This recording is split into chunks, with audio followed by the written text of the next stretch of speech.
Ahmedabad plane हादसे के करीब एक महीने बाद जो शुरुआती जांच रिपोर्ट थी जिसका इंतजार था वो अब आ गई है। एयरक्राफ्ट एक्सीडेंट इन्वेस्टिगेशन ब्यूरो यानी एएआईबी ने 12 जुलाई को 15 पेज की एक रिपोर्ट सार्वजनिक की। 12 जून को जो अहमदाबाद से लंदन जा रही फ्लाइट AI 171 टेक ऑफ के कुछ ही देर बाद एक मेडिकल हॉस्टल की इमारत से टकरा गई थी, जिसमें करीब 270 से ज्यादा लोगों की मौत हुई थी। उसमें 241 यात्री और क्रू मेंबर शामिल थे और जिसमें सिर्फ एक यात्री जो था वो जिंदा बचा था। लेकिन जो सबसे इंपॉर्टेंट बात है वो ये कि आखिर इस रिपोर्ट में है क्या, जिसका इंतजार हर कोई कर रहा था, खासकर परिजन। हम बात करेंगे इस रिपोर्ट के बारे में काफी आसान भाषा में, जिससे आपको समझने में काफी आसानी हो। नमस्कार दोस्तों, मैं पीयूष आप सभी का न्यूज ट्रैक में एक दफा फिर से स्वागत करता हूं। 12 जून को एयर इंडिया के इस प्लेन पे जैसे ही टेक ऑफ किया, उसके केवल 3 सेकंड के बाद ही दोनों इंजन का जो फ्यूल सप्लाई है वो खुद ब खुद बंद हो गया। तकनीकी भाषा में कहे तो फ्यूल कंट्रोल का जो स्विच था वो जहां रन पर शो कर रहा था वो कट ऑफ में बदल गया। इस स्विच का काम होता है विमान के इंजन तक फ्यूल पहुंचाना। रन मोड का मतलब है फ्यूल जा रहा है, जबकि कट ऑफ का मतलब है इंजन को फ्यूल मिलना बंद हो गया है। जैसे ही फ्यूल बंद हुआ दोनों इंजन रुक गए। कॉकपिट में अफरा तफरी मच गई। ब्लैक बॉक्स रिकॉर्डिंग से एक बात पता चली है कि दोनों पायलट एक दूसरे से बात कर रहे थे। उसने एक पायलट ने दूसरे पायलट से सवाल पूछा कि तुमने कट ऑफ क्यों किया है। दूसरे का जवाब मिला मैंने नहीं किया। यानी स्विच कैसे बंद हुए ये दोनों पायलटों को भी नहीं पता था। शायद ये मानव त्रुटि थी या संभव है कि प्लेन का जो सिस्टम है उसमें किसी प्रकार की गड़बड़ी हो गई हो। कुछ सेकंड बाद दोनों ने स्विच को दोबारा रन पर रखा यानी कि चालू किया। इससे एक इंजन थोड़ी बहुत पावर वापस ले सका, लेकिन दूसरा इंजन पूरी तरह से फेल हो चुका था। टेक ऑफ के कुछ समय बाद ही दोनों इंजन फेल हो जाए तो विमान को जो है संभाल पाना बिल्कुल भी नामुमकिन होता है, वो भी हवा में। इस दौरान प्लेन ने मेडे कॉल की, जो कि इंटरनेशनल इमरजेंसी सिग्नल होता है।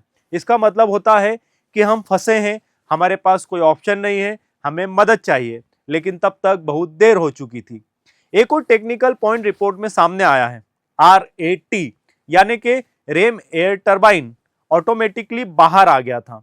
इसे समझिए कि जब विमान की मुख्य जो पावर सप्लाई है, जो मेन पावर सप्लाई है, वो अगर बंद हो जाती है तब RAT नाम का एक छोटा विंड टरबाइन प्लेन से बाहर निकलता है।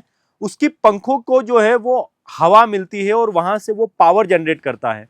ये इमरजेंसी में बुनियादी कंट्रोल सिस्टम को चालू रखने के लिए होता है। मतलब जब पूरी इलेक्ट्रिसिटी प्लेन का बंद हो गया है तो ये जो टरबाइन है ये पावर सप्लाई करता है और जो बेसिक जो चीजें होती है, जैसे कोई डिजिटल स्क्रीन हो गई या किसी से कांटेक्ट करना है तो वो इसके थ्रू ही चालू रहता है।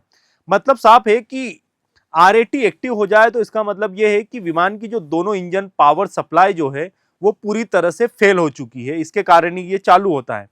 जांच में यह भी साफ हुआ कि ना तो मौसम खराब था, ना ही कोई बर्ड हिट हुआ था और ना ही ईंधन में कोई मिलावट थी।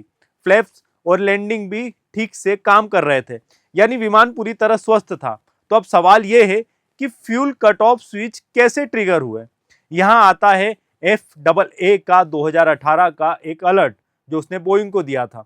अमेरिका की एविएशन अथॉरिटी ने बोइंग को इस मॉडल के फ्यूल कंट्रोल स्विच में एक लॉकिंग मैकेनिज्म की कमी की चेतावनी दी थी। उन्होंने कहा था कि यह स्विच गलती से भी मूव हो सकता है, लेकिन ये चेतावनी सिर्फ ऑप्शनल थी उनके लिए। उन्होंने इसे गंभीरता से नहीं लिया। एयर इंडिया ने भी उसे चेक नहीं किया। आप इसे समझने के लिए ऐसे समझ सकते हैं कि आप एक खड़ी चढ़ाई कर रहे हैं, वो भी कार से, और पीछे आपके खाई है। अचानक से आपकी कार का ब्रेक या गियर फेल हो जाता है या किसी ने गलती से उसको न्यूट्रल कर दिया। आप क्या करेंगे? मतलब बोइंग ने प्लेन बनाते वक्त एक महत्वपूर्ण स्विच कंपनी ने ऐसा बना दिया जो गलती से छूने से, थोड़ा धक्का लगने से बंद हो सकता है, वो भी हवा में। ये बात बहुत छोटी होगी लेकिन ध्यान देने वाली है, क्योंकि शायद यही जो गलती है क्रैश की असली वजह बनी। अब सवाल उठते हैं, क्या यह डिजाइन फॉल्ट था? क्या ट्रेनिंग में कोई चूक थी? क्या कोई ऑटोमेटिक फेलियर हुआ? इन सब का जवाब फाइनल रिपोर्ट में मिलेगा। मतलब इसके बाद एक रिपोर्ट और आएगी। ये एक बेसिक रिपोर्ट है, लेकिन एक बात साफ है, यह हादसा एक चेतावनी है जो पूरी एयरलाइंस इंडस्ट्री को झकझोर देने वाला है। 32 सेकंड, सिर्फ 32 सेकंड का सफर और एक विमान तबाह हो गया। इस हादसे ने एक बार फिर ये याद दिलाया कि विमान उड़ान से पहले कितनी बारीक बारीक जो जांचें हैं वो बड़ी बारीकी से करनी चाहिए, कभी कभी एक छोटा सा स्विच, एक मामूली सी लापरवाही या एक छोटी सी फीचर की गैर मौजूदगी भी सैकड़ों जिंदगियों को खत्म कर सकती है, जो इस एक्सीडेंट में हमें देखने को मिला। तो अगली बार आप जब विमान में सवार हो, याद रखिए आपका भरोसा सिर्फ पायलट पर नहीं बल्कि हर एक उस नट बोल्ट, हर एक उस स्विच, हर एक उस इंस्पेक्शन पर होता है जो आपको जमीन से आसमान तक और फिर सुरक्षित जमीन पर वापस लाता है। इस वीडियो में फिलहाल इतना ही। आप सभी न्यूज़ टेक के साथ बने रहिए और साथ में चैनल को सब्सक्राइब जरूर करिए। धन्यवाद।